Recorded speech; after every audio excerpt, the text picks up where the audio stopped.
here this morning, so we're good to go. But I would like to invite Andrew, the new CE for Rotorua Lakes Council. Just an opportunity. There's some of us here that haven't met Andrew yet, so just want to give him 5 minutes to introduce himself. Go for Andrew. Okay. So tēnā koutou. No putukara, no enia hoki, oku tipuna. Ko I whana mai hao I inia, ko poneke te whenua tipu. Ko Andrew Marias, toko ingoa. Te Arawa waka, tēnā koutou. Me te mihi atu ki ngā tū tohunui o te whenua, te mihi.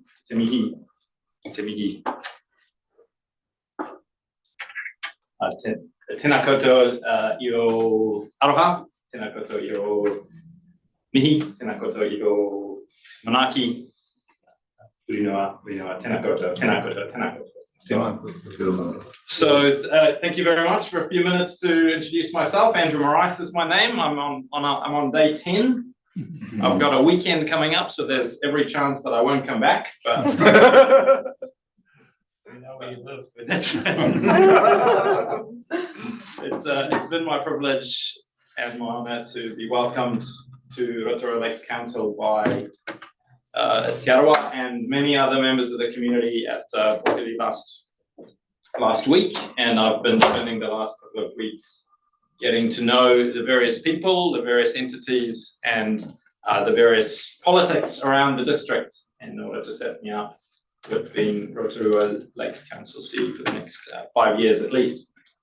So I just wanted to say, really great to be here. Many of you have hit me up for coffee. I will tell you that I don't drink coffee, but I'll figuratively have a coffee with you. And after Easter, I'll be happy to have something a bit stronger. So thank you very much. Kia ora. Thank you, Andrew. Okay. So firstly, just some apologies. Apology from Mayor Tepsel. Two of our tout reps, so Nuki Nicholson, who was here at the workshop, she's had to leave, and also Mariana Tirangi. I understand cheerleader may be coming back. No. An apology too? Okay, we'll note those apologies. So is alternative here. Chitaru's here. Cool. Can I have a mover and a seconder for those apologies, please? Those. All those in favour say aye. Aye. Against, carried. Okay.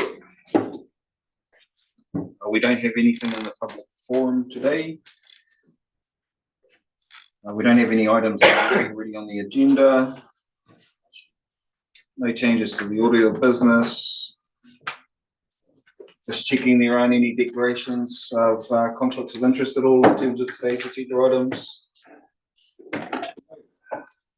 Okay, I'll move to minutes. We'll take those as read. Are there any corrections or significant matters arising that aren't covered through the agenda? Okay. Councillor Winters has moved. Can I have a seconder, please? Wait, Taru. All those in favour say aye. Against, carried. Okay, on to reports. So, before we get into the reports proper, just a couple of correspondence items to note. So the letter from the Minister David Parker, which was a response to our letter to him, or my letter to him, on behalf of the strategy group. So it's really just for noting. I think we've already seen it, most of us, and nothing significant to come out of that or action that we need to take. Can I just ask for a formal mover and seconder? Sure, I might get a mover and seconder for both that and the second one. So you would have seen in your packs also some correspondence from the Lakes Water Quality Society. So I'll just call for a mover and seconder of those correspondence items. I agree. Seconder Phil. All those in favour say aye. Aye. Against. Thank you.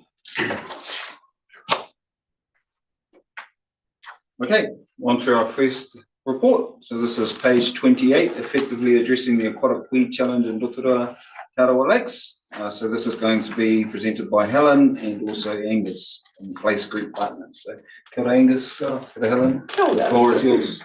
Thank you. Kia ora koutou. So just introducing Angus McKenzie from Place Group. We've engaged Angus in collectively, the staff of the partners of the Arawa Lakes program and John Gifford from the Lakes Water Quality Society wanted to get together and look at taking that collective action or that collective, having that collective impact that as a group on a big key issue that we're facing that we think could be really advantageous for us to work together and frame up together and look at solutions together. And we talked about that a little bit earlier on, about that being the power of this collective, of this partnership. So over the last probably 7 or 8 months, we've been working with Angus and Hannah at Place Group to frame up the strategic case for more investment in lake weed management and control across the Arawa Lakes. And so we're perhaps sort of with a little bit of green eyes looking at Te Waiponamu and looking at the investment that they've got in their lakes around Wanaka and thinking, you know, the Arawa Lakes definitely stack up for that kind of investment as well. So Angus was involved in the Wallaby business case. So we've asked Angus to take us down a similar path to that. So it's following the Treasury model for establishing a business case for more investment in lake weed control and management across the Arawa Lakes.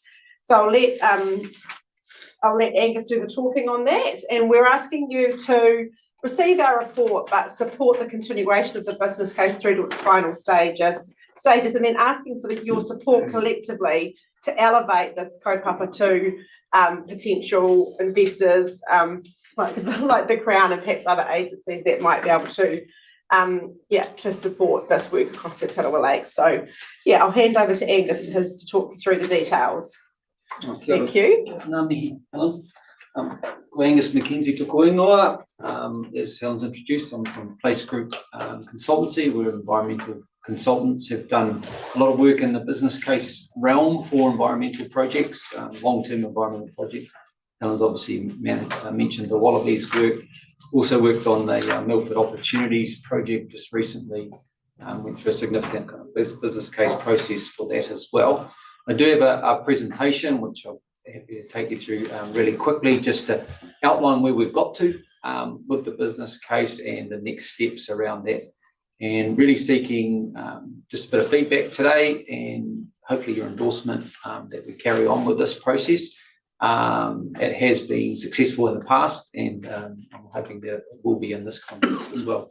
So let me just run through this PowerPoint. So program business case, why and what is it? So it's used by central government to provide an objective analysis in a consistent format to decision makers. And that hasn't changed.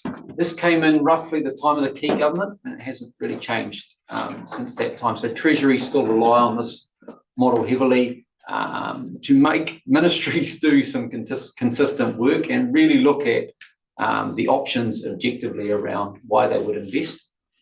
It enables smart investment decisions to maximise public value, and that's a really important theme that we need to highlight within it. And it obviously provides assurance for the use of public funds. It's a requirement where central government funding is needed for any significant program. So we need to work through this process for it. And it's part of that story for central government and stakeholders. So I think we gave you an A3 attachment in your agenda there, which summarises that case and that story and where we've got to with that. So that's a really important piece of work that comes out of this as well. It's based on a 5-case model. The strategic case is the blue one. That's where we've been working in the last few months. The economic case is an options consideration process. And the other 3 cases are making sure that whatever that performance is, that it's robustly delivered. I'll just take you through that really quickly. Strategic case. So we look at what's the compelling case for change. So we're doing all these things. Why would we want to change the way that we're doing that? Why would someone want to invest more into that? And what are the benefits around that? The economic case. So what are the actual options for addressing these problems that have been identified? And that's right from a let's maintain status quo. You always compare against status quo. right through to a do maximum type option, and really blue sky thinking. And then what's the best option for New Zealand in terms of public good and value that comes out of that? So that economic case is the next step for us. It also has discipline in it to look at, is what you're proposing commercially viable? Can the market deliver it? Do we have the capability and resources to actually deliver this? And with environmental projects, it's often, if we go to blue sky, we don't often have the tools in terms of biosecurity work particularly to actually deliver those eradication objectives or elimination objectives. We'll talk about that a little bit later. The financial case, is it affordable? How will we fund it? And it may be multiple parties that are contributing to that funding, and central government potentially being one of those.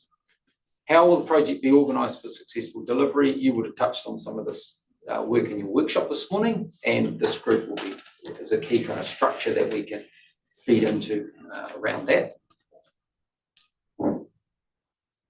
That's it all coming together, but I won't bore you with that slide. We've essentially done that blue bit at the moment. Strategic case.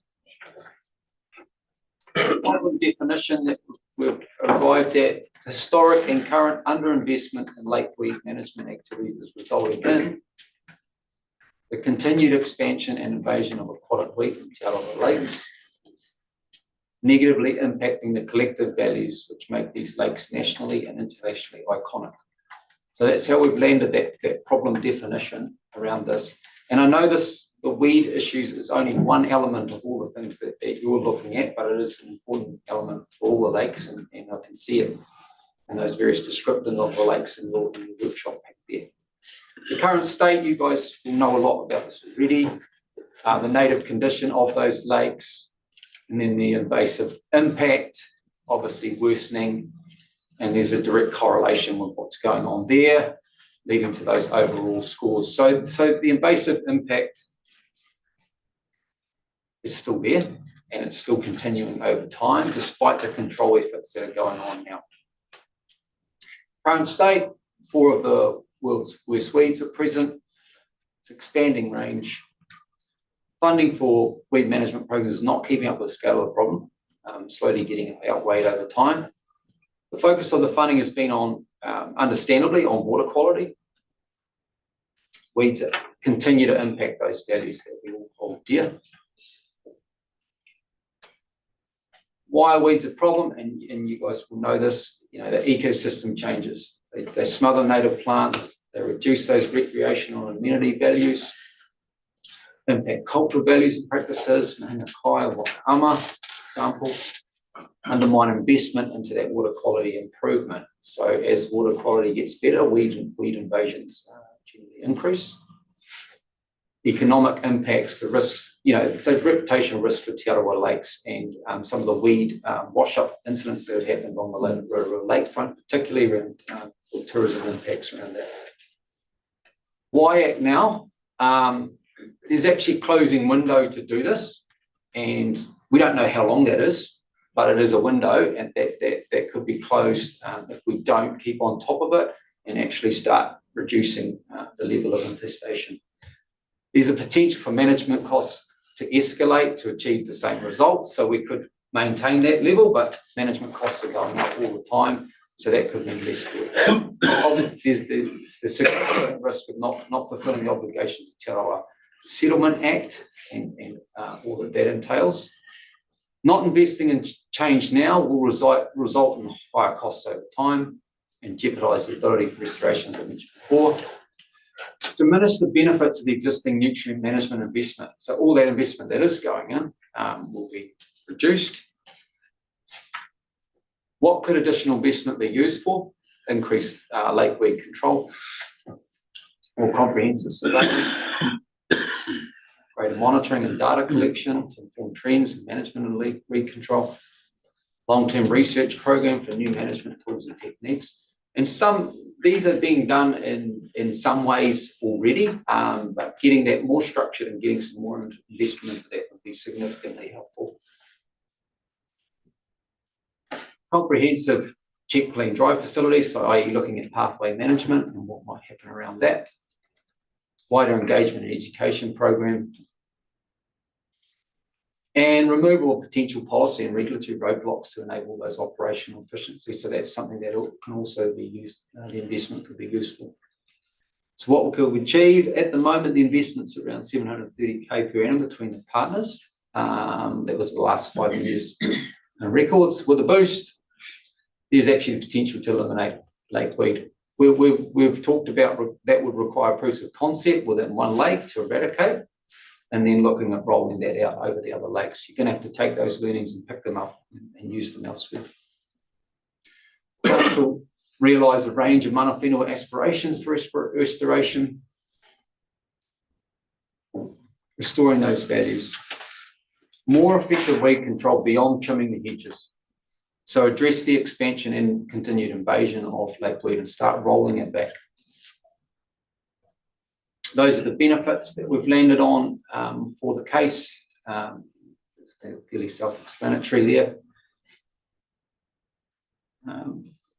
So the next steps, as I mentioned before, this is what I've outlined is a rough summary of the strategic case and why we think there is a good need for investment here or additional investment. The next step in that process is to say, okay, what are our options in terms of achieving our goals here, and what's our preferred option around that, and then testing that preferred option in terms of cost benefit and the management arrangements that are around that.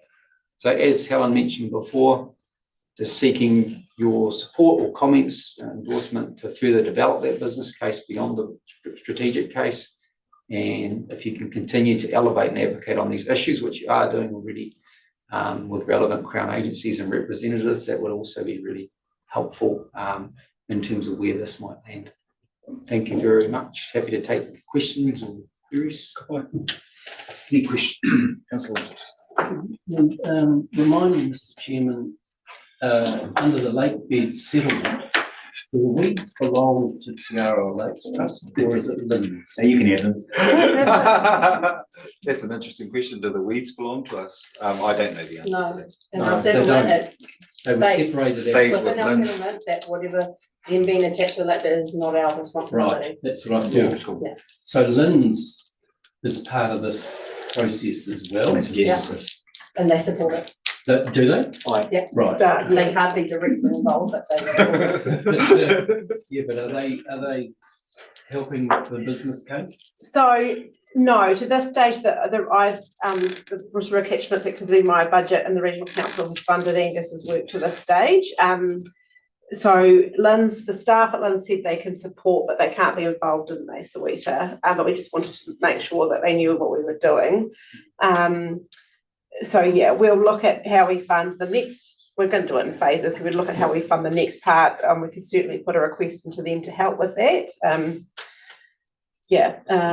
For this case, we'll need a home in one of those ministries. Yeah. So the next question is, are we talking about, you talked about trimming the hedges, so it's taking the weed off the lake bed or trimming it, or is it the lake weed that washes up on the foreshore, or is it both? It's both, yeah. So that's 730 that Angus referred to a year. That includes like when it washes up on the foreshore, we work with Rotorua Lakes Council, Regional Council, we work together and we truck it away and weed harvest it. And we've gone back and worked out what we've spent, and that's everybody's spent. Right. Told, BOPRC, RLC, Lynn's, over per annum, roughly that. Over the last 5 years. And that includes the spray program that Lynn's fund, doesn't it? Which is about 450,000 a year. Because we've been successful in eliminating lakeweed in Okarika. Is that the Yes. Hornwall? Yeah, so basically we're down to in Okarika just picking, hand weeding, weed. Yeah. So it can be done. It can, but Greg won't say we've eradicated it. Greg Corbett. But that's certainly been very successful at the least. So does the business case involve spraying with diquat and what's the other one that's coming? Endothol. Endothol, that was the other one. It would look at all the tools available. It would not be a siloed tool. Because 20 questions here, Mr. Chairman. Okay, I'll let you have two more. Under the resource consent, we can only spray endothol on a certain portion of the lake per year. Which is bizarre because it seems ridiculous that you can only do 10% of whatever the number is, and the other 90% can flourish. And so we've got to address that as well. Through this. That's part of the implementation process. Yeah, I talked about those regulatory barriers. Yeah, that would, Right, okay. you know, the investment would be put towards looking at that as well. Yeah, okay. Sorry, that's it. Thank you. I'm sorry, that's the detail, Andrew, you've got to know to make good decisions, though. Yeah, I mean, this is one part, an important part of the bigger picture around our lakes. And I guess the question in my mind is the cause and effect issue. You know, one thing you're dealing with the effect, and what about the cause? What sort of progress are we making in the cause, Helen? What's the cause of the lake? Sorry? Yeah, the lake weed, the general, you know, there's a cause and effect. The reason why these weeds are here is a combination of a number of issues that are causing that. Sunlight's getting down to the bottom of the lake. Mm. Well, I think part of it would be surveillance and advocacy around boat ramps and all that, so it would be the pathway management, so it's all inclusive. This, and I think what we've talked about, Angus has talked about, is trimming the hedges. So at the moment, what that 450k that Lynn's puts in a year, which they've said to Sawita in an email, isn't guaranteed actually. So it's good to have this business case if you want to keep it in the long term. We're just trimming the hedges at the moment. So we trim around the boat ramps and we trim where people want to swim. But yeah, we want to deal with it, but that doesn't deal with the biodiversity issues and things basically. So we want to have a bigger impact than that. Yeah. So Lake Okataka is seen as an exemplar, given that it's still work in progress, but it's been seen as an exemplar of practice of getting ourselves rid of these weeds. Yeah. Yes, I believe so. I don't think there's any other lake that's had the success that has. I understand. We could get Greg Corbett to come and talk about that. But So what are the key lessons learned from that then? Can be done. It can be done, but it's the way you're doing it that obviously is making some impact. So what is that? I'm not sure on the Is that a question? technical we could get Greg in, but we're talking about scale. We can compare it to Rotorua or Sawita. We were able to spray more of that lake because of a hornwort incursion. So going around the resource consent, you were actually effectively able to spray that entire lake. And fortunately, the native seed bank in that lake was still viable. And so when it got sprayed, the native seed bank was able to flourish and it's returned to a native condition. So at the moment, you can do the whole littoral zone of that lake and essentially pull out a couple of plants of agrosiphon and it looks like eradication. Nice. Thank you, Sawita. Phil, did you? I was just going to add similar sort of thing to that. So just to clarify on it.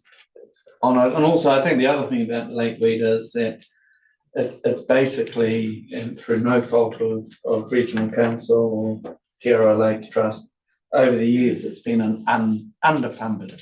Removal of lake weed's been underfunded, and Lakes Water Quality Society was originally established as the Lakes Weed Eradication Society back in the 1960s or 1970s. So it's a really long-standing problem, and a lot of push to get rid of them. When the water quality in our lakes started obviously declining, it had been declining, but it suddenly became really obvious when we started getting algal blooms. Our focus of lakes water quality went to water quality, lake weed. So it's a long-standing funding. It's basically the cause. When you ask what's the cause, that's the cause. And that's probably a good thing to talk about is there's this huge focus on water quality, but better water quality actually equals more pest growth. Yes. So you can't just address this. You've got to have that holistic approach to our lakes, which is where we're trying to get to. Have we not got a dollar value in this because it's live streamed? No, really it's is. because we haven't got there, we're too early in the process. Okay. I don't know why we wouldn't do this, why we wouldn't support it, but who pays?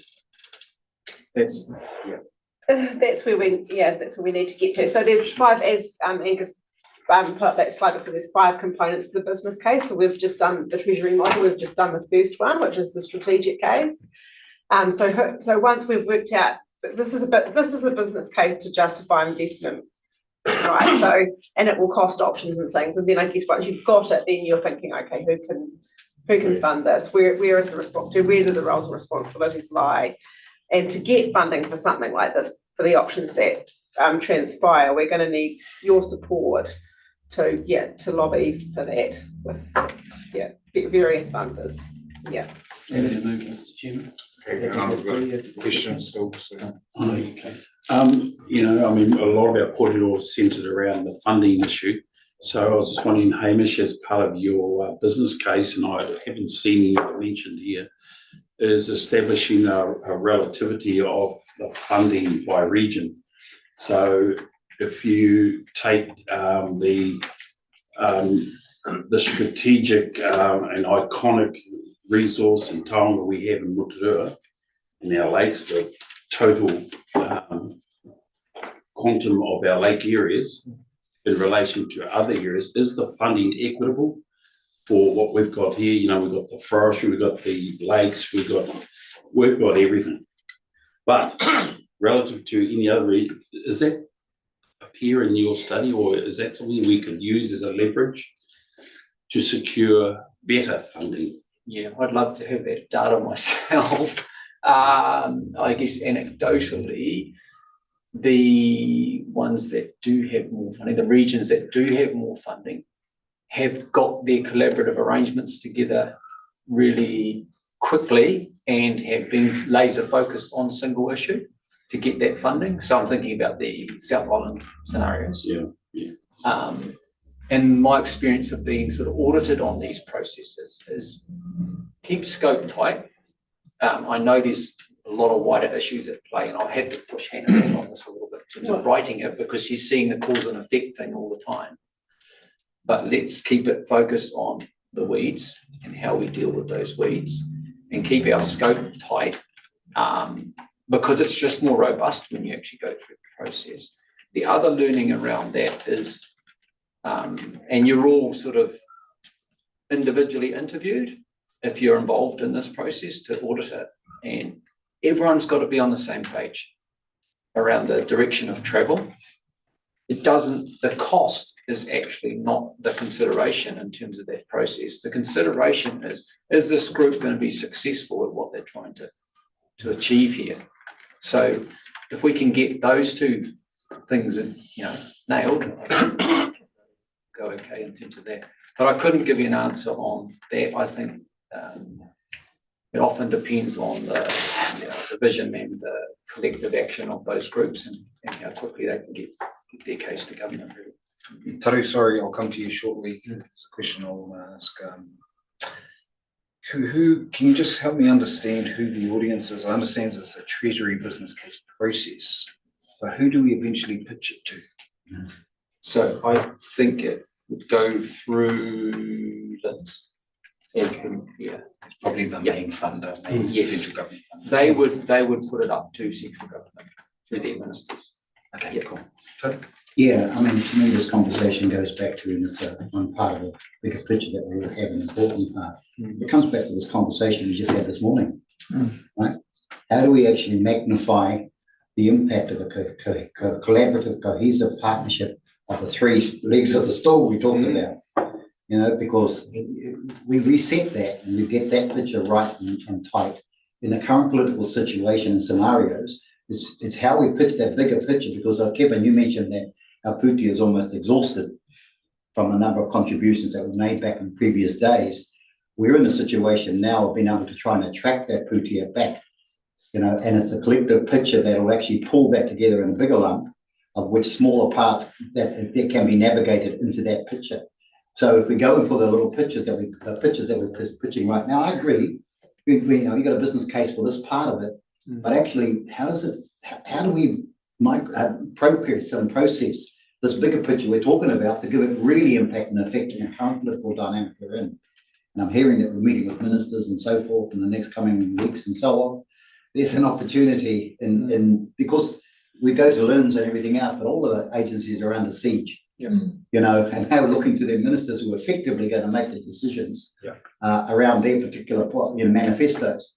So really, it's a question of how we really activate and articulate and mobilise this bigger partnership picture that we've got, notwithstanding you still proceed with your particular approach, but really magnifying and amplifying the impact by making statements around the strategy group, the reset, the focus, the collective strength that we now got.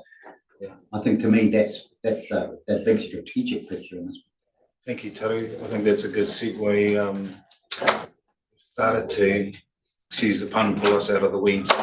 Because whilst I agree with trying to get more funding for the weed issue, we've just had a conversation this morning about strategically and long term, there's a lack of funding for where we need to go long term. So in my mind, I think perhaps we press pause at this stage and we allow this reset to play out a bit more and we get our foundations sorted and then we come back and we look at it again. And at that point, it may not just be a business case about wheat. It might be a package thing of several things. I acknowledge your point about laser focus. I think there's a way you can have a holistic plan and then laser focus on parts of it as you go. But I just think given the strategic reset we're going through, my personal view is press pause on this for now.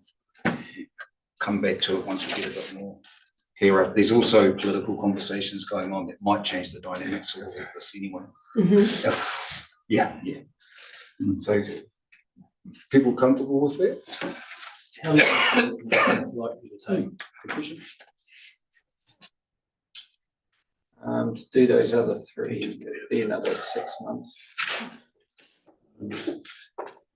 What's the cost of the So business? once the business case is done, will you come back to this group to say, to proceed? Because I'm looking, it might take 6 months for us to reset the strategy group. If we're doing this work on the side in the 6 months, same time frame, rather than. On my line up anyway. Yeah, and then we could be ready to press the go button on both, Mr. Chairman, and put the weed issue into the bigger picture as well. And I'm just sort of trying to understand what you're saying, but let's push the go button today, come back to this group, and it can be part of a bigger picture. When to Arawa, go back to the crowd. If I just go really quickly back on the Wallabies business case, Yep. what happened there, we did all that money and it sat. Yep. For 2 years. Yep. And then, we were able just to go, into this process and got the funding. Because we had it. Sorry, Chris, wasn't that through the Wallaby money through the Jobs for Nature or the, it was, it wasn't the COVID stimulation money or it was Jobs for Nature. Yeah, that tends to tap on a whole lot of things. I think that's an important point there, guys. So that just understanding the political context you're in at different times. Jobs for Nature was quite a different context to what we're in right now, particularly in terms of funding. But I support what you're saying. Given this is really just about a timing thing, I think there is value in continuing because you're really partway down the process. And ideally, it'll kind of come together around the same time. We'll be ready when this is ready to fold in. I'm a little bit perplexed about what's the right timing for us. In 6 months, what happens in 6 months? A lot, where's the window of opportunity for us to really leap into this space with a real strong position, and really galvanizing that work and sense. I'm not saying don't delay it for 6 months. My question really is, how long is this window of opportunity open when there's vulnerability around solutions that the government may be looking for? That's all I'm saying. And sometimes getting in early with a particular strong position around this collective is taking an opportunity and striking one with an eye on the spot. But what is the time frame for that? That's all I'm saying. So happy to delay it to whatever time it takes, but just be conscious. Good. Yeah, I'd counter that by saying, if funding comes around and you haven't got a plan, then you're not in a position to nail it. Yes. So I'd be inclined, assuming the price is good, and put my philanthropic funder hat on. I think there's money. Callan, you and I talked about this.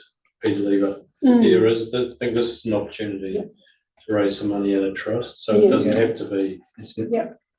So, That's good point. Okay. So this is Loud and clear. Yeah. no promises. No Yeah. problem. You've got Yeah. my attention. Very practical. It's okay, we recorded it. Right. Okay, I'm keen to wrap this up. So the sense I'm getting is that we agree to continue the business case process with the consciousness that there's a bigger movement going on that it'll fold into down the track. Okay, goodbye. So I will call, I don't think there's resolutions Yeah, I in here. moved it. Are they in your Yes. pack? Yep. Yeah. You can see them. 29. 1 to 3. 1 to Yeah, 3. sorry, yeah. Okay, got a mover, seconder, Bill. All those in favour say aye. Aye. Against, carried. Bye. Thank you very much. Yeah, appreciate your time. Yes, thank you. Awesome. Okay, so we're moving on to item 8.5. 8.4, I think so. 8.4. 8.4, yep. Sorry, my one sheet's. Cool. 8.4. Okay, so I've got a presentation and Rosemary's going to come and do a little bit in the middle of that. Where's Rosemary? Do you want to come up to you, Rosemary?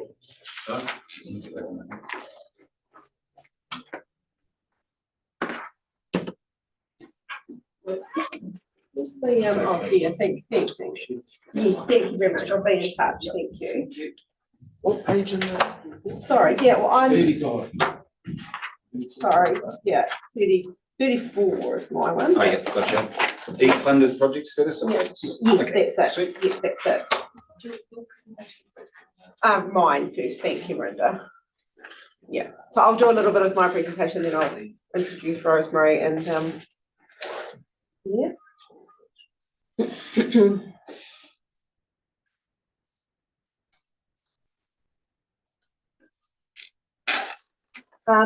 Right, excellent, thank you. So, as part of our deed of funding with the Crown for the program, there is some regular reporting that's required, and it's required to be adopted by you all. So that is the purpose of this report that I'm doing now, just to make sure we keep up with and in compliance with the deed.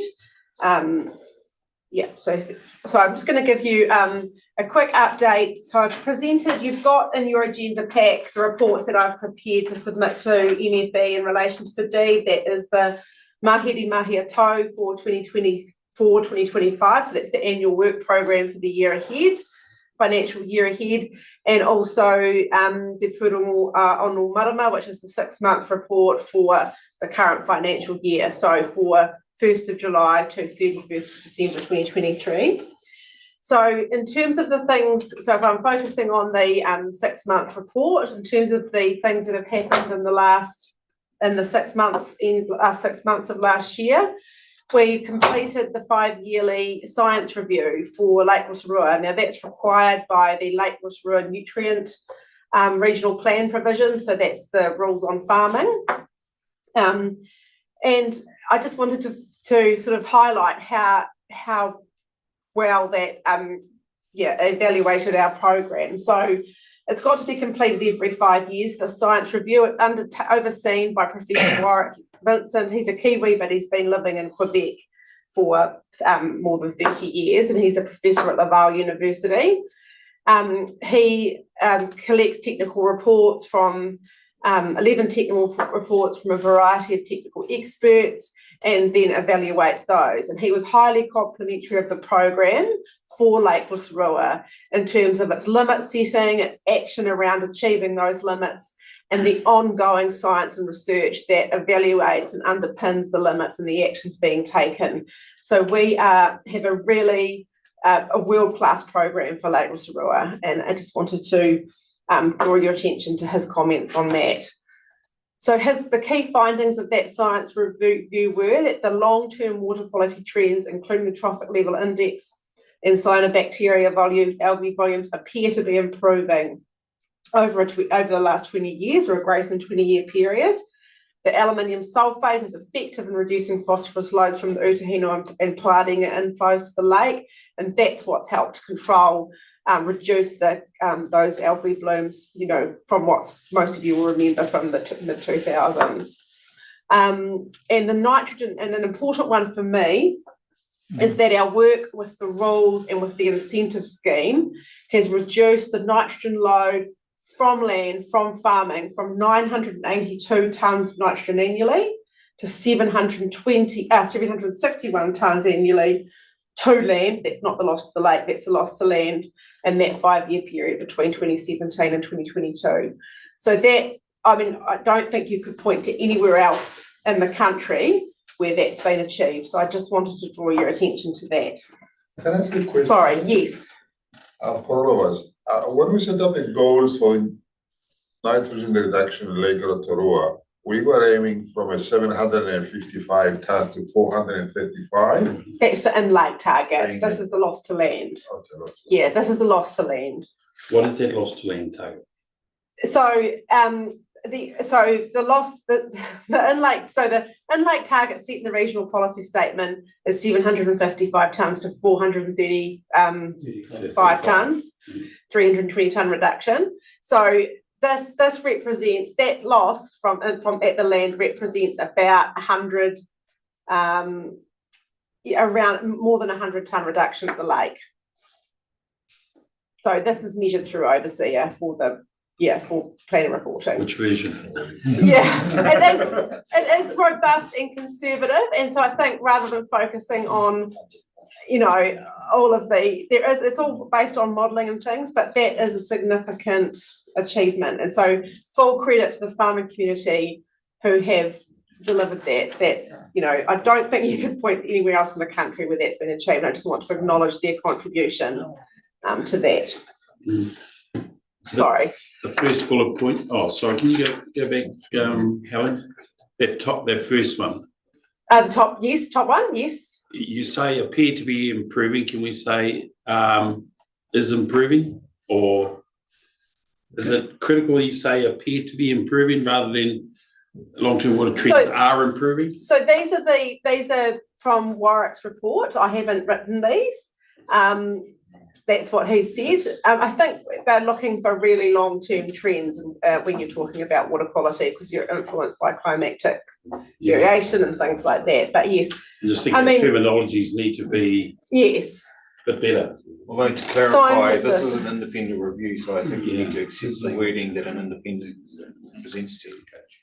And I guess we've got a couple more years to go before we get past that 2-decade long-term definition. Yeah, So that's we true, just Phil. haven't quite done enough years. But scientists are always hard to pin down on that, aren't they? They always want to not use conclusive language. That's annoying, I know. They never want to say, yes, that's right, that's correct, Helen. They want to say, yes, it looks okay, but we'll just do some more work in 5 years' time. Go, okay, right. Well, but it's all positive as well. So some other things from the review was there's a need to better explain the variability of lake water quality. And we're talking about, I've got pictures later on, but in that we're talking about variability across the lake. So you'll have algal blooms in parts of the lake, not another, and it will be like beautiful in another part of the lake, but also between seasons in lakes. So for example, we've had horrid algae blooms on Lake Rotorua for the last 5 years, and then this last summer it's been like stunning. So trying to explain those variations is extremely difficult. And reviewing the internal nutrient and reviewing that the fate of the alum dose into the streams, where that ends up, we're still not clear on that, so more work's required on that. And he's also stated that ongoing support for those catchment management activities is critical for the program. So that's those things around land retirement, retiring marginal land, reducing stocking rates, improving detainment bunds, doing things that improve, retain nutrient on the property, basically. So this was how I was trying to explain that the variation in water quality across the lake. So that's not great. You actually can't see it on there, but that's a photo that my staff member took one morning on his way to work. He lives at Hamurana. And that was when it's stunning water quality that day, and he was just telling us all, how great it was. But that particular time, there was a public health warning across the whole lake. Oh, okay. So you just sort of think, well, is that, we've got to go back to using our senses, and does it smell? Is it clear? Is it good to swim in, rather than some guy in an office deciding that lake's not safe. So I'm going to hand over to Rosemary now, Mirinda, because I'm going to give you some key program updates. So some updates on the key projects in the program. But one of those is the really exciting project that Rosemary's working on constructed wetlands across the Rotorua catchment. So this applies the deed funding to build wetlands which intercept groundwater and remove nitrogen to count towards that nitrogen reduction target for Lake Rotorua. And so Rosemary's building a 9-hectare wetland at the top of the Pāringa catchment on the Winiata's farm, and she's going to take us through some of that. Thank you. Thanks, Helen. So just by way of background, I have spoken to the group about it before. We had some work done to identify priority areas for constructed wetlands. So this is engineered wetlands rather than wetland restoration. So we've got 3 priority sites for large constructed wetlands, but the work that was done identified that what we've termed rural drain wetlands are also really useful for removing nitrogen to count towards our 50-tonne target. So we've started a pilot project on the Winiata property, as Helen said, at the head of the catchment. It's adjacent to the Waikaru swamp, and which is to the north of the property, and then to the east of the property is the Kapinga M wetland.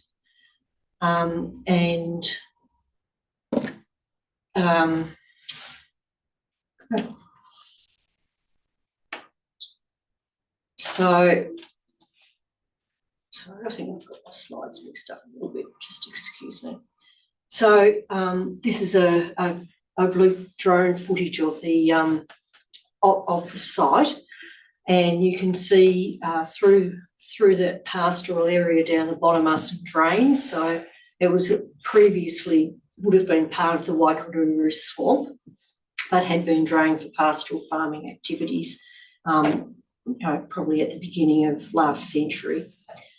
So the idea was to fill those drains in and let the groundwater come back to its natural levels, reflood the peats, so this is the area with the drains drawn in. So quite deep drains, up to 3 metres deep in some areas. Yeah. So the wetland design that we had done was to fill the drains in, reflood areas, and then plant it out to wetland species that would have been present originally. So there's 3 zones. There's the lower zone, which is the wettest area of the property, but also what they call valley wetlands, so that are formed by seepages and wet areas kind of going up those 2 large valleys there. So just coming back, sorry, I'll just have to flip backwards and forwards. So in January 2023, we held a karakia on the property with the Winiata whānau. The idea of the wetland came about because Tom, one of the landowners, had died, but before he died, his wish was to restore the wetland. He said he felt very upset that the wetland had been drained, and he wanted to give back as his contribution towards the lake. He operated an organic farm as well. Yes, he did, and he was one of the first landowners that we actually did an incentives deal with. So he was very much a kaitiaki of the property, and his children wanted to fulfil his wishes and do this work in his memory. And Helen was there with me on that day, and it really was a very moving day, wasn't it, Helen? They had photos of their parents looking down over the wetland area, and it was just, it was a very moving ceremony, which I will treasure that memory forever, actually. So, just, I don't know what's happened to these slides, they're bouncing around everywhere, sorry.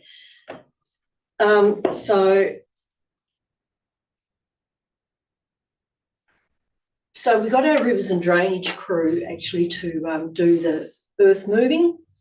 So they pulled down some of the hills and to fill the drains and slope the former valleys back to what would have been their natural levels. And the Tulp crew undertook quite a lot of weed control. It was a very gorsy, blackberry infested area.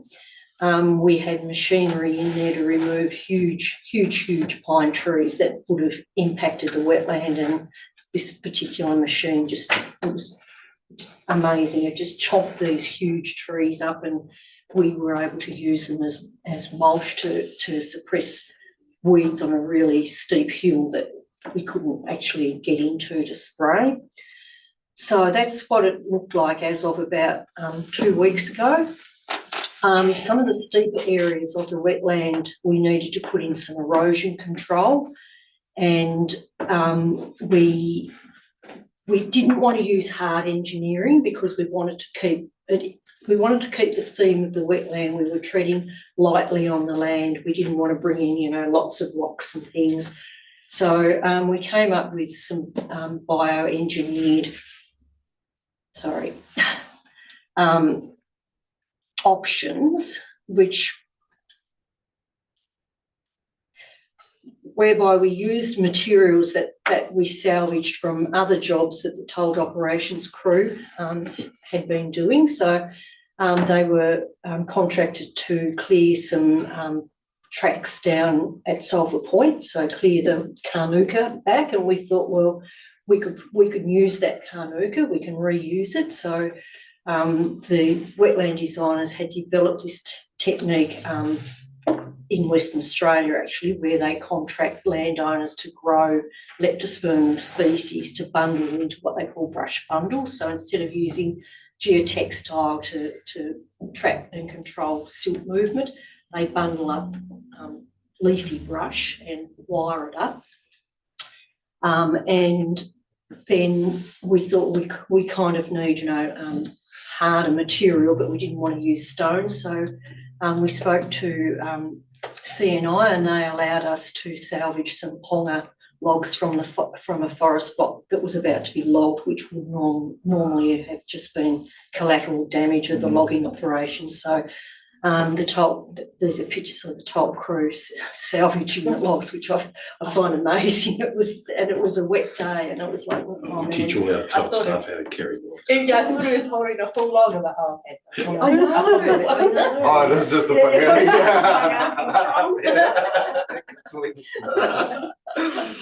And then, lucky thing is light.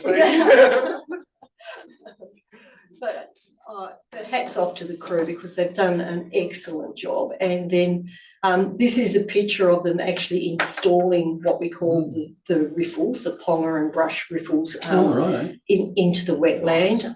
And they are held in place by a stake either side at regular intervals, and then wire tied between the stakes, and then rammed into the ground, so they're very secure.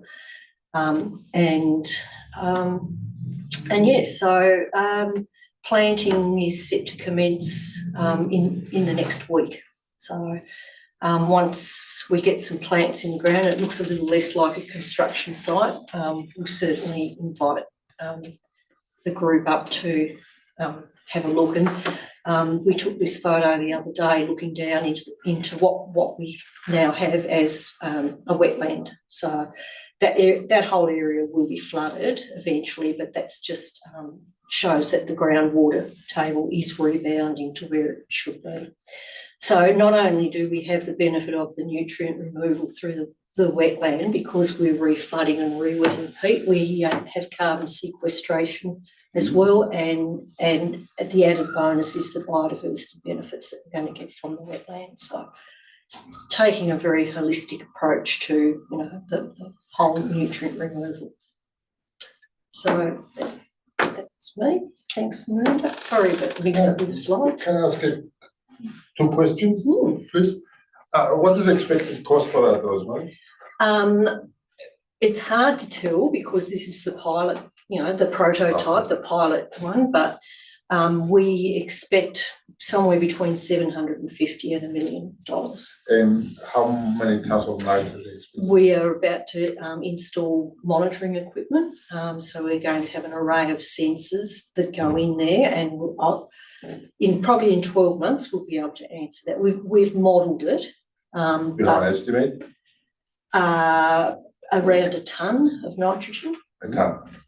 Yeah, but that's a model, and so we actually want to firm that up and by actually monitoring. And yeah. Thank you. Any other questions on this particular? Thank you for sharing that. I know this is a bit of a pilot. It's really nice to see some real bridges going in, the use of the use of recycling resource around you. Just a really quick point of interest from a Mātauranga Māori perspective. Punga and Mamaku are given their names because of their ability to hold water. Oh, Kapunga literally mean, and in that context, is to capture and hold the water. yeah, right. Mamaku is to shelter you from the water. But if you try and burn a punga, as an example, it's really slow burning because it has a high water content. So anyway, I deliberately said that because our language has some clues in it. If you understand the deeper meanings in it, it can kind of give you some pointers on maybe use this or that. Perfect, that's awesome, perfect for a wetland. Thank you. So we thought that perhaps in the next couple of months, middle of the year, we might organise a Friday afternoon site visit to the Winiatas wetland after it's planted. So I'll invite you all to that, and voluntary obviously, but if you're interested in seeing it, I'll show you. A tonne, I can see some of the comments around the table, that a tonne is not a lot No, in the context of the size of the project, but there's all sorts of other values associated with satisfying the wetland. We need to understand. Yeah. Because basically, we are targeting a lot more tonnage than that in the context of reducing the nitrogen flows, but the value of the wetlands has to be valued as well in the context of a range of other benefits it does have. Have I got that right? That's correct, Councillor White, and we are looking at what's called a natural capital accounting approach for the wetlands. So we're not just accounting for the nitrogen, we are accounting for those biodiversity benefits, and also the climate, the carbon sequestration benefits. So you can wrap all that up into a package to say this is the net worth of this wetland, and you can actually put a dollar value on what the wetland is worth to the environment. Because the headline numbers in terms of the incentive program is something like a little over 700 tonnes down to 435 tonnes, and for the incentive program, 100 tonnes. So those are the headline numbers that I think people fix on. Yeah. But actually the wetlands itself, and established wetlands, has a number of other value sets with it. Yes. I think we need to understand as well. Yeah.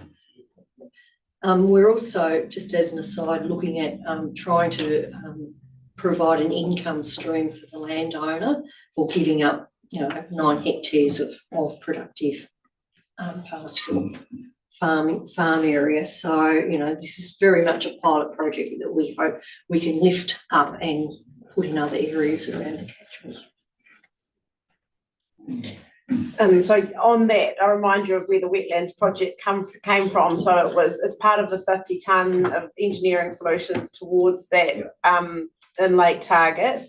8 of those tonnes have been achieved through sewage reticulation in the Lake Rotorua catchment, done some time ago now.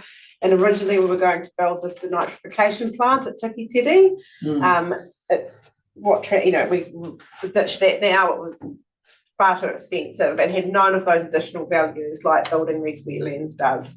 So yes, we've settled on these being much more valuable in the long run than a big plant that has cat litter in it.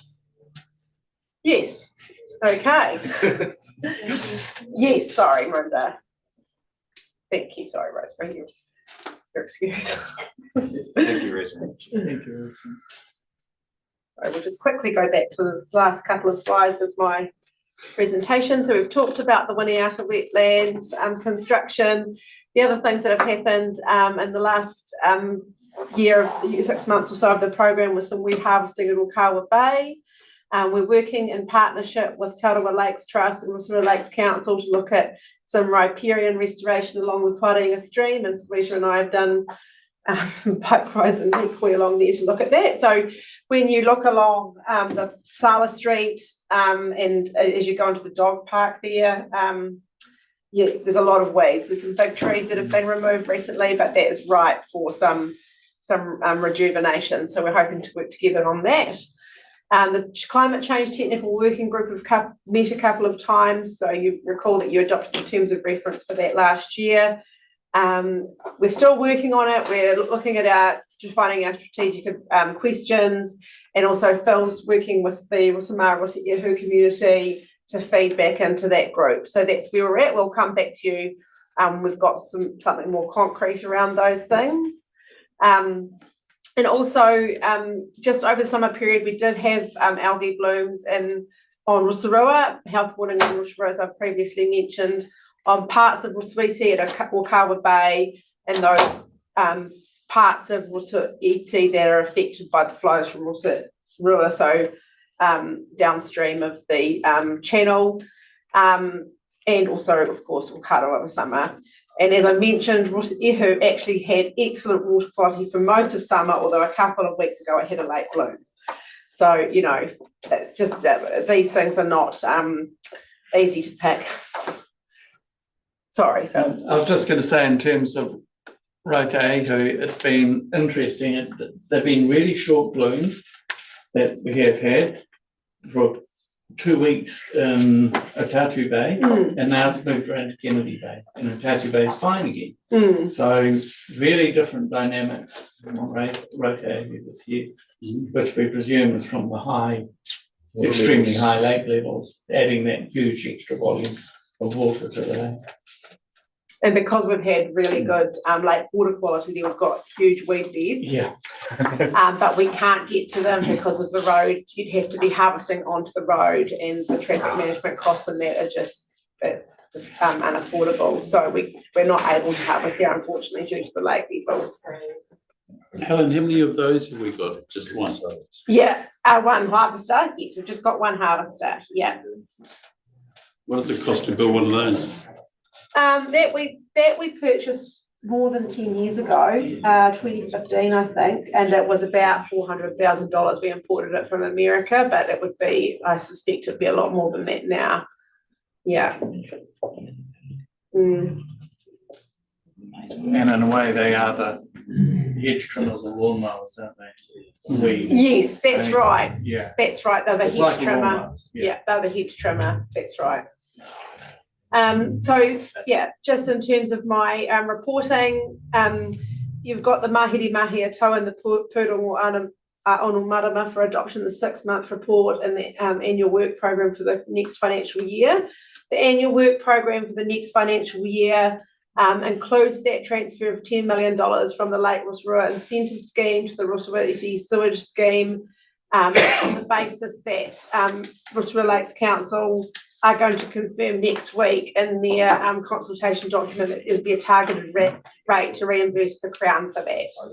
So I've included that in there. That will be to enable Rotorua Lakes Council to draw that down from the Crown. I've spoken to MFE. It needs changes to Schedule 2 of the deed. So MFE staff would need to prioritise and progress those in the financial year. And they've indicated to me that might not be possible, but if this group is in agreement and request that, they will put that on their work program. Yep.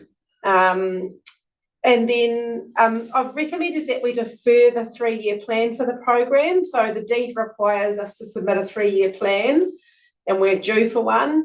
I'm recommending we defer that just because of the strategy group review, and it doesn't seem, it just doesn't seem the right time to be doing that right now, but perhaps in 6 months we could have another look at that. And I've included there the project status updates for all of the deed funded projects as required by our program management plan for your information. So that's it really. Thank you, Helen. Through the chair, I wonder if this group might accept the opportunity to write in the strongest possible terms to MFE to support the transfer of dollars. As part of the resolution passed. Can you give me the words again, please? Or just was take the this opportunity to write in the strongest possible terms in support of the transfer of $10 million from incentives to the sewage treatment project. Okay. I think what's important at the governance table is we agree to do this, and then someone can wordsmith the letters and whatnot that's going to the ministry. So I acknowledge your point, but it doesn't need to be in the resolution. Okay, before I call for a mover in a second, are there any comments, questions? Oh, just number 3, Helen, you're deferring the 3-year plan. So I'm assuming it's a sort of similar time frame to what we talked about, place group, sort of 6 months deferring, and then it'll come back once we've got the reset of the review. Is that where you? Yeah, I'm happy to take your guidance on that, but I could certainly raise it perhaps at the end of this year, just check in where we're at. I'll make a note to do that. Yeah. And can I just need to get this right? The 10 million is coming from the Crown's portion of the nitrogen money, as opposed to regional council's 10 million, and the targeted rate will reimburse. That's that second line there, second to last line, top of page 36. Will reimburse this funding to the Crown and not to the regional council. Just so that we're clear, Andrew, we have to be absolutely clear. And over what time frame can I ask that'll be reimbursed as the targeted rate for? Well, I think it will be subject to how fast the land incentive program progresses. When the land incentive program needs money, my understanding that the Rotorua Lakes Council will make sure the money is available. So we've got to have it spent, Helen, by 2032? That's right. That's what the deed says. At the moment, the money's not pushed. Yeah, there's more money available now in the deed. We'd need some changes to schedule to of the deed to push it out. But yes, the deed is in place till 2032. Yeah. So just to clarify. Probably need to see the details. But can I just clarify, because the resolutions I'm looking at here don't actually reference directly the 10,000 transfer. So my assumption is we've already made that decision. And it's not in these resolutions right now, Kim. Yeah, it's on page 2.2. It's under 2.2, Mr. Chairman. What do you mean 2.2? Page 35, bottom of page 35, top of page 36. Is it a resolution you're looking at? Well, no, it's part of the clause 2. We're adopting that provision. So you, yeah, sorry. So you're being asked to adopt the Mahiri Mahia Tau 2024-2025 to provide to the Ministry for the Environment in accordance with the requirements of the deed of funding. And the Mahiri Mahia Tau basically allocates that $10 million to the Rotorua, the $10 million of Crown funds to Rotorua in that financial year. Okay.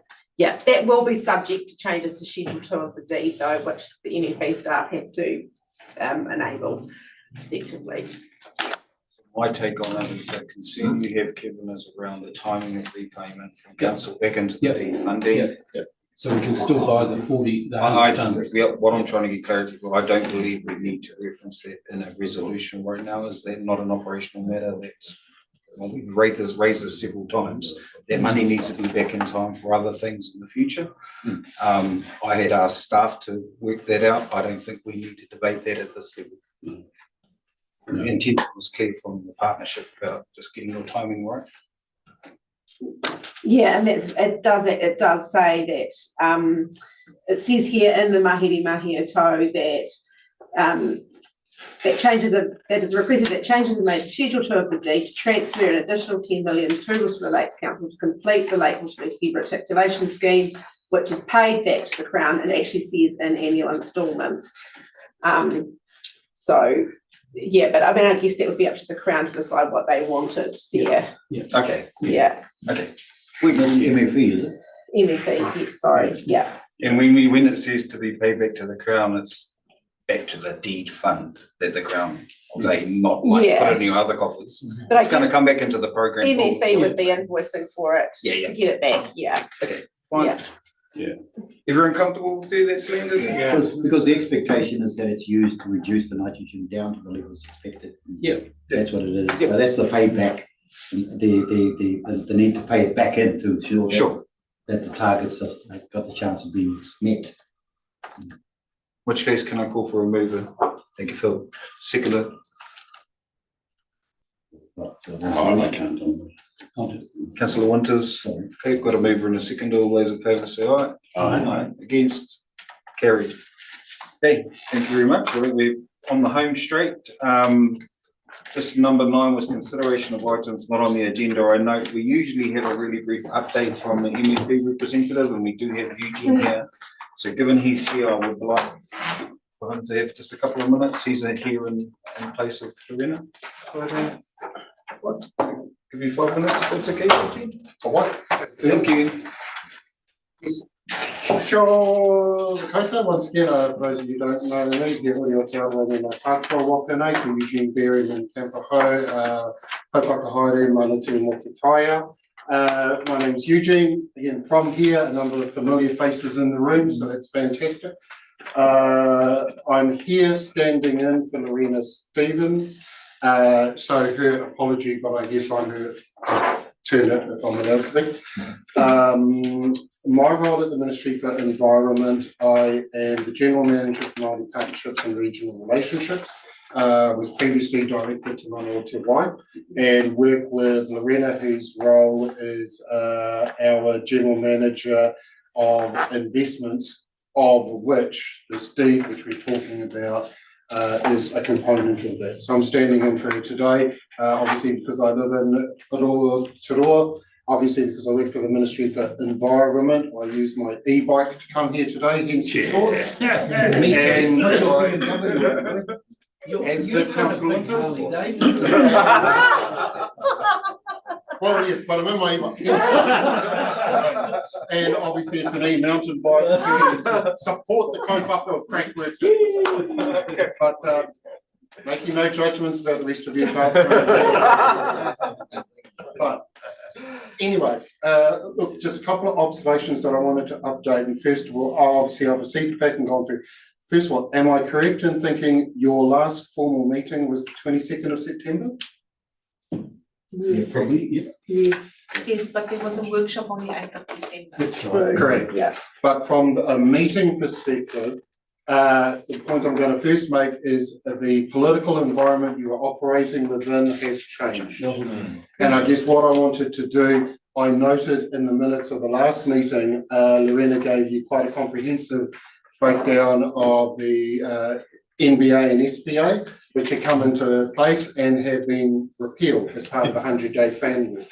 So very quickly, what I wanted to do, which I think could add the most value at this time from a Ministry for Environment perspective, and I will round back to some of the discussions that we've had in terms of the funding deed, was that I wanted to draw to your attention, obviously we were working through a range of resource management reforms that has now moved on. So the NBA and SPA have been repealed. The RMA is still in place. We now have the fast track consenting bill, which has gone through within the 100-day plan, which has potential ramifications for this group, and we can come back to later on. We also have, of course, that was actually phase 1 of the new RM reforms. Phase 2 is actually the generation of a new Resource Management Act regime, which will probably take the best part of 2 years to work through. So we are at a point of quite a lot of change. In addition to that, of course, is the revisiting of a number of mechanisms that are directly pertinent to the work that this group does. In particular, the NPSFM, National Policy Statement, Freshwater Management, which will be looking at a number of things, including biodiversity, biosecurity, water use, and Te Manawa Te Wai as it is applied. So changing political context from a legislative perspective is probably the first thing I wanted to outline. But I know all council teams and the top staff will be working their way through those. Second thing that I wanted to do is outline within that context, and I'm going to use the copy that Peter outlined. It is reset time. What I heard this morning is that you're going through something of a reset in terms of how you are agreeing on a collaborative approach to move forward.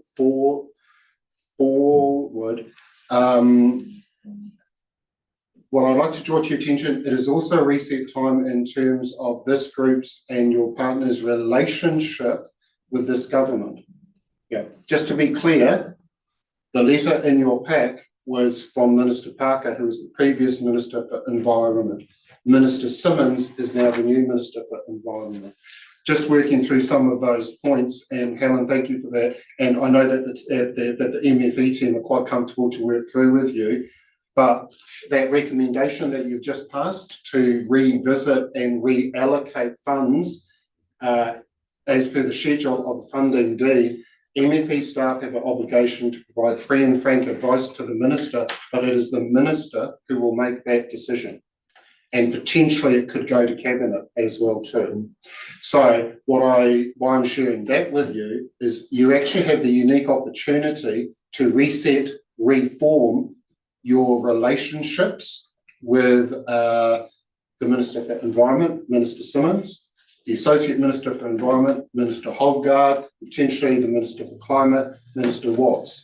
And so I'm just reiterating, as it was raised in a previous workshop, Te Arawa Lakes Trust has a meeting with those three ministers next week, which actually, in my public sector free and frank advice view, is going to be absolutely mission critical. Because just being realistic here, noting that this is live streamed, you now have new ministers who will be making a decision on that deed, who are new to the environmental space, who may or may not have an understanding of the Rotorua dynamic, may or may not have an understanding of the Te Arawa dynamic, may or may not have an understanding of this group's intentions and aspirations.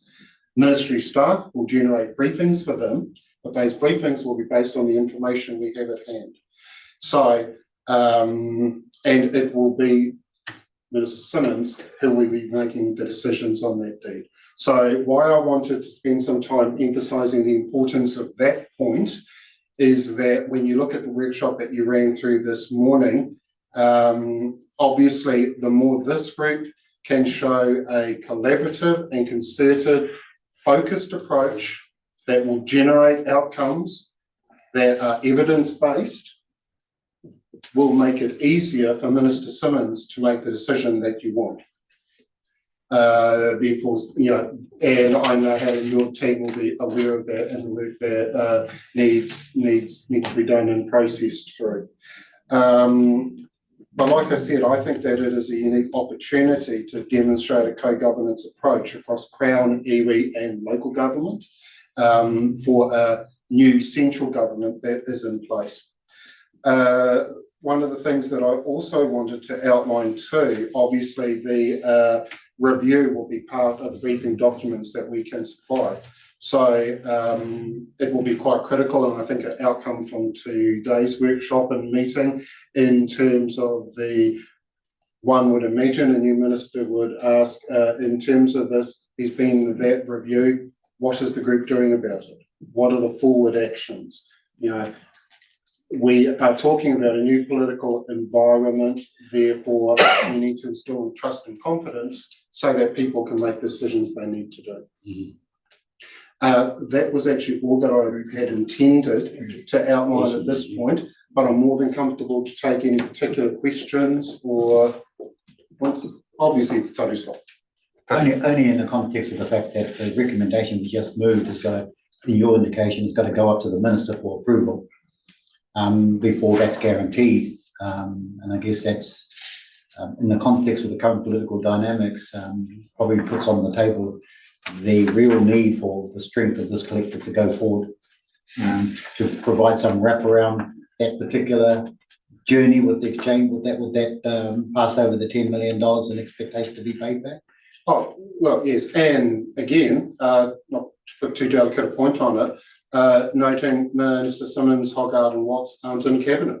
So if the decision is made that it has to go through to cabinet, then that actually needs to be progressed through another process, which actually makes it even more important for the relationships and the confidence that this group is able to give those ministers to be able to make a decision. So I'm being completely upfront with you and just outlining the political reality that we are operating within. Now, however, of course, effectively you have new ministers, Minister Simmons, of course, Southland, Minister Hoggard in Manawatu. And so, and they do have quite a strong agribusiness background. Mr. Hoggard continues to be a farmer, I think, and so, and is quite passionate on the implementation of farm plans. So there's a lot of stuff that we can work through, but I think that it is that critical thing. My suggestion would be this group would want to make sure that it takes whatever opportunity it can to be able to enable ministers to make the decisions that need to be made. Sorry, I was just going to say, I think last time we made changes to the deed, they did have to go through cabinet. It was probably about 2015 or something like that. So I think sort of the staff were thinking that probably needs to go to cabinet, that change. Yeah. That's what I'm thinking too. Now, again, potentially, and being local is quite handy. Sitting next to Minister McClay on the plane last night from Wellington is even handier. But again, Minister McClay is in cabinet. Minister Bishop, who's the Minister for RN Reform, is in cabinet. So Minister Wells is Associate Climate Minister, is in cabinet.